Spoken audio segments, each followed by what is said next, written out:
ẹ̀yin èèyàn lé èwo lẹ ṣe ẹ káàbọ̀ sí mashola gist tv o.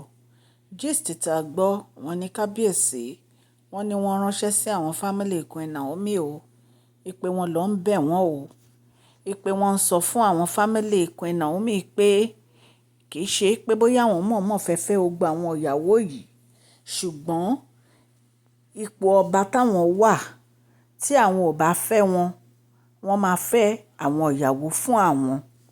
Ẹ̀yin èèyàn lé wọ́n ní kí wọ́n bá wọn bẹ Queen Naomi kí wọ́n dáríjì àwọn. Ẹ̀yin èèyàn lé ìgbà tí mo gbọ́ gist yẹn mo kàn rẹ́rìn ni mo ní àà kí wọ́n bá yín bẹ Queen Naomi kó dáríjì.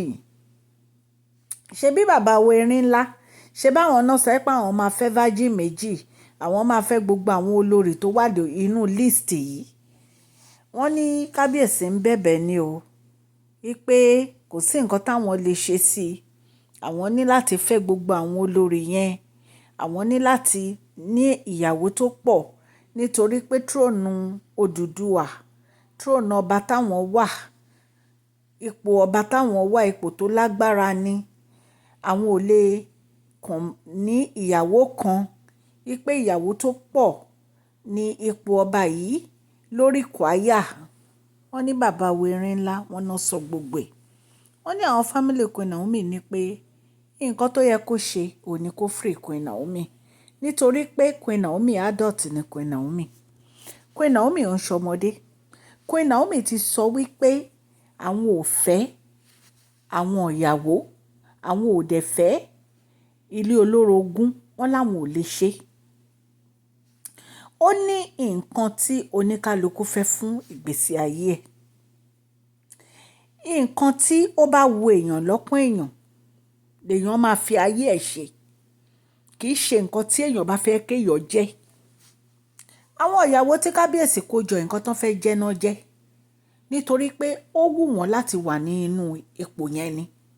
Ṣùgbọ́n kò wù Queen Naomi láti wà ní inú ipò yẹn. Kò dẹ́ ṣe nǹkan tó dáa kí èèyàn máa force èèyàn láti ṣe nǹkan tí ò fẹ́ ṣe.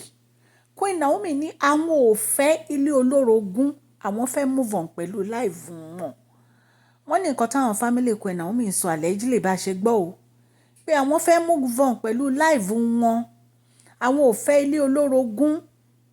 Wípé wípé kí ló lè tó yìí tó yẹ pé kábíyèsí ò lè take ọ̀rọ̀ yìí serious, kí wọ́n dẹ̀ gba ọ̀rọ̀ yìí kán gbà yẹ̀wò, kán dẹ̀ ṣe nǹkan tó yẹ kí wọ́n ṣe kí Queen Naomi dẹ̀ move on pẹ̀lú life wọn. Wọ́n ní bàbá wo erin ńlá ń bẹ àwọn family Queen Naomi. Wọ́n ní àwọn family Queen Naomi ní kí ọ̀rọ̀ ò sí lọ́wọ́ àwọn. Adult ní Queen Naomi. Queen Naomi ló mọ nǹkan tó ń fẹ́ fún ayé wọn. Láti bí ọdún bíi mélòó kan ní ìsìn náà ti wà níbì kan náà tó jẹ́ pé kábíyèsí kàn ń bẹ̀ wọ́n, wọ́n ń bẹ̀ wọ́n, wọ́n ń bẹ̀ wọ́n, wọ́n ń bẹ̀ wọ́n, wọ́n ń bẹ̀ wọ́n.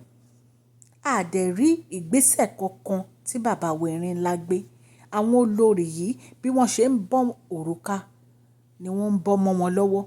Ẹ wo ìgbà tí kábíyèsí ní pé kí wọ́n kó ẹrù wọn lọ sí olórí quarters. Ní ìsìn báyìí gbogbo wọn ló tún ti wà nínú palace. Wọ́n ń fi tipátipá lé wọn kúrò ní inú palace báyìí. Ṣé ibì kan náà ni Queen Naomi fẹ́ máa lọ ni? Ojú kan náà ni wọ́n fẹ́ máa yí. Wọ́n fẹ́ máa yí lójú kan náà. Kò sí ẹni tí irú ẹ̀ ò ní sú. So bàbá wa ń bẹ gbogbo àwọn family yìí, ṣùgbọ́n kì í ṣe ọ̀rọ̀ àwọn family lèyí, ọ̀rọ̀ life Queen Naomi ni. She can take decision for herself. Àwọn náà mọ nǹkan tí wọ́n fẹ́. Àwọn náà mọ nǹkan tí wọ́n fẹ́ tó máa make wọn happy. Nǹkan tó máa make wọn happy ni wọ́n fẹ́ ṣe. Nǹkan tí wọ́n máa make wọn happy ni pé kí bàbá wo erin ńlá kó yọ̀ǹda wọn, kó jẹ́ kó máa bá tiwọn lọ. Kí wọ́n move on pẹ̀lú life wọn. Ọ̀rọ̀ ẹ̀bẹ̀ kọ́ ni. Ní ìsìn ẹ ti ṣe list àwọn olórí tuntun tẹ́ fẹ́ fẹ́. Queen Naomi wọn ò lè jẹ́ part of those àwọn olórí. Ẹ ti ṣe list wọn. Recently la gbọ́ wípé àǹtí wa Péjú wọ́n ti wà nínú palace báyìí. After birthday wọ́n ní wọn ò fẹ́ kúrò nínú palace. So ṣé wọ́n tún máa fa àǹtí wa Péjú tipátipá ni? ipe kan kúrò nínú palace. Ta ló fẹ́ ṣé Queen Naomi lẹ́mi ìjà tí àwọn olórí ń jà kiri? Wọ́n lẹ́mi ẹ̀ because wọ́n sí ní irú position yẹn láti máa jà. Ẹ wo gbogbo nǹkan tá à ń gbọ́ lójoojúmọ́ wípé àwọn olórí yìí wọ́n ń bára wọn jà. Ṣé irú ayé báyẹn ṣé ó bójú mu? Nítorí ẹ̀ ni àwọn family Queen Naomi fi ń sọ pé kí Kábíyèsí yọ̀ǹda Queen Naomi. Wọ́n ti níyàwó, ẹ dẹ̀ fẹ́ fẹ́ yàwó sí ẹ fẹ́ wọn. Gbogbo àwọn tẹ́ fẹ́ fẹ́ Kábíyèsí ẹ fẹ́ wọn. Ẹ yọ̀ǹda Queen Naomi ẹ jẹ́ kó máa bá tiwọn lọ. Lóòótọ́ ọmọ wà láàrin yín, ẹ máa sọ̀rọ̀ lórí ọ̀rọ̀ ọmọ yín. Ṣùgbọ́n pé kí Queen Naomi wá jókòó tí gbogbo àwọn ìyàwó tẹ́ fẹ́ kó jọ sínú pálásì, ìyẹn ò bójú mu o. Ní ọ̀nà tó pọ̀ ni ò fi bójú mu. Nítorí ìgbà tẹ́ fẹ́ Queen Naomi, wọn ò bá ìyàwó kankan nínú ilé yín. Kò sí ìyàwó kankan nínú pálásì yín. Ẹ fẹ́ wọn, ẹ dẹ̀ ṣèlérí fún wọn wípé ẹ ní fẹ́ yàwó. Ní ìsìn ẹ wá sọ pé ipò Odùduwà, ipò ọba, ẹ gbọ́dọ̀ fẹ́ yàwó púpọ̀. Tẹ́ ẹ bá fẹ́ yàwó púpọ̀, ẹ̀yin ò tí ẹ ṣe jẹ́ kán fẹ́ àwọn ìyàwó yẹn fún yín ná. Ṣé bí gbogbo àwọn tẹ́ ẹ fẹ́ ṣe bí old girlfriends yín ni gbogbo wọn? Kò sí kankan tí wọ́n fẹ́ fún yín nínú gbogbo àwọn tẹ́ ẹ fẹ́ yìí. Ẹ ti ń fẹ́ wọn gan kó tó di pé Queen Naomi kò nu pálásì. Wọ́n ń wá wọn lọ, wọ́n ń wá wọn lọ ni. Gbogbo ẹ̀dẹ̀ ni Queen Naomi ń fi ojú wọn báyìí tó ń fi ń rí nínú pálásì yín bẹ́ẹ̀ ṣe ń kó àwọn obìnrin kiri. Èyí ti ń pọ̀ jù náà. So wọ́n ní bàbá wa erin ńlá wọn náà ń bẹ àwọn fámílì o. Wípé kí wọ́n kàn jọ kán bá wọn bá Queen Naomi sọ̀rọ̀ kán dáríjà wọn. Wípé àwọn ò mọ̀ọ́mọ̀ wípé àwọn fẹ́ máa fẹ́ ìyàwó ẹ̀ láti hot Queen Naomi kí ṣùgbọ́n àwọn ní láti fẹ́ àwọn ìyàwó ẹ̀ nítorí pé ipò ọba táwọn wà. Wípé táwọn ò fẹ́ àwọn ìyàwó yìí pé wọ́n á fẹ́ àwọn ìyàwó yìí fáwọn ní tipátipá.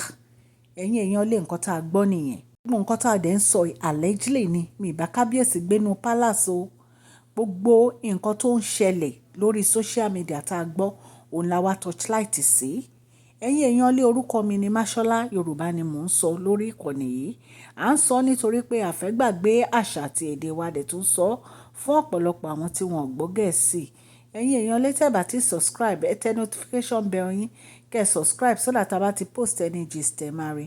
À ń sọ̀rọ̀ nípa celebrity gist, royal gist, politics àti gbogbo nǹkan tó ń ṣẹlẹ̀ ní agbègbè orílẹ̀-èdè bàbá wa ní ilẹ̀ Nàìjíríà. Ẹ má gbàgbé kẹ́ fún fídíò yìí ní thumbs up o. Òkè òkè ni ọlá yín á máa lọ o. Ọlá yín ò ní lọ ìsàlẹ̀ láíláí. Mo dúpẹ́ lọ́wọ́ gbogbo ẹ̀yin ó subscribers, new subscribers. Gbogbo bẹ́ẹ̀ ṣe ń comment, tẹ̀ ń like, tẹ̀ ń share gbogbo àwọn gist wa. Ọlọ́run á bá mi gbọ́wọ́ yín sókè o. Ìdùnnú ayọ̀ ló máa jẹ́ tiyín. Please share this video, like and subscribe. God bless you all. Mashola Gist TV. Love you all.